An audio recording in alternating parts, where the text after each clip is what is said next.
High atop the Acropolis in Athens, Greece, stands one of the most magnificent and most aesthetically pleasing structures in the world, the Parthenon.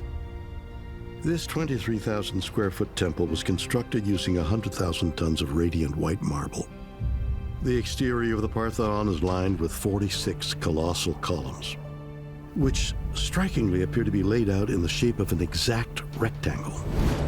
And what's more astonishing is that the more than 13,000 stone blocks used to assemble the Parthenon were precisely fitted together without the use of mortar. Which begs the question, how were the ancient Greeks able to build something that looks so perfect?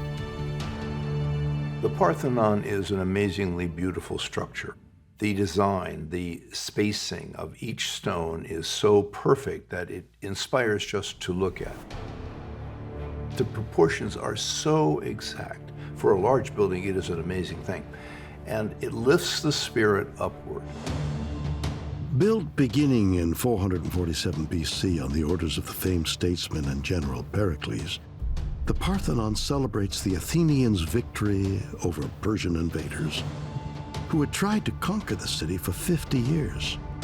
Athens, during the time of the building of the Parthenon, is an incredible, cosmopolitan, vibrant city. It's producing art, literature, sculpture, architecture. It's the Manhattan of the 5th century BC.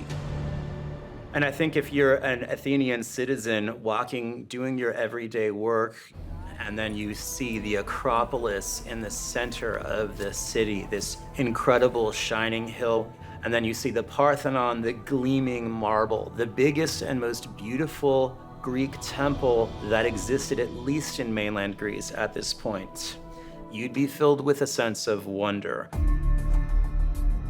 Although most of the interior of the Parthenon has decayed due to the ravages of time, the rectangular symmetry of its exterior looks flawless to this day.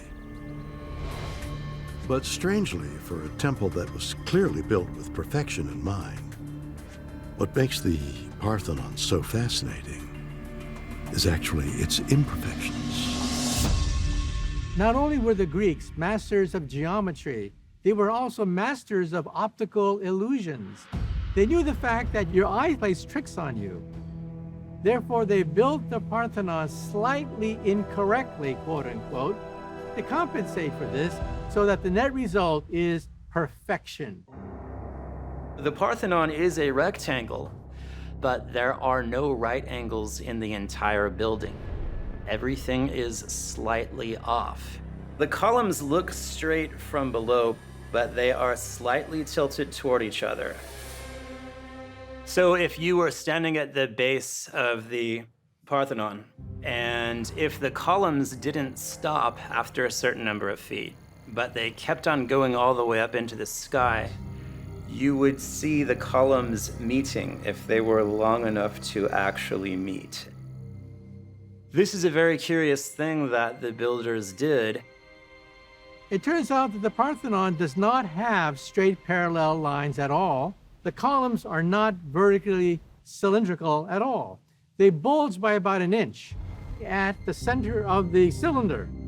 So for example, if the human brain looking at a column will actually think that the waist is pinched. Your eye thinks that the center of the cylinder is shrunk.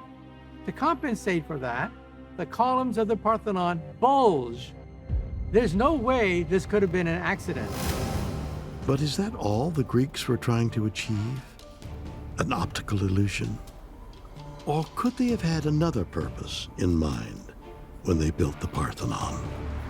Why do we create monuments like the Parthenon? And the answer is, we want to try and imitate the divine. The divine was seen as perfection. The gods are seen as perfection. And so sacred geometry has been incorporated into the Parthenon in the belief that it was now endowed with some kind of divine power.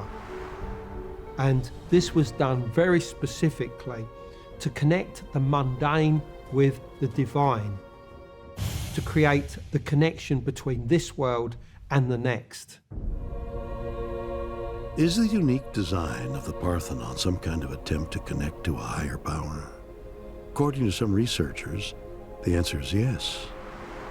And they claim that the fact that the Parthenon still stands and that it still looks perfect and pleasing to the eye is a testament to what its architects were striving to build.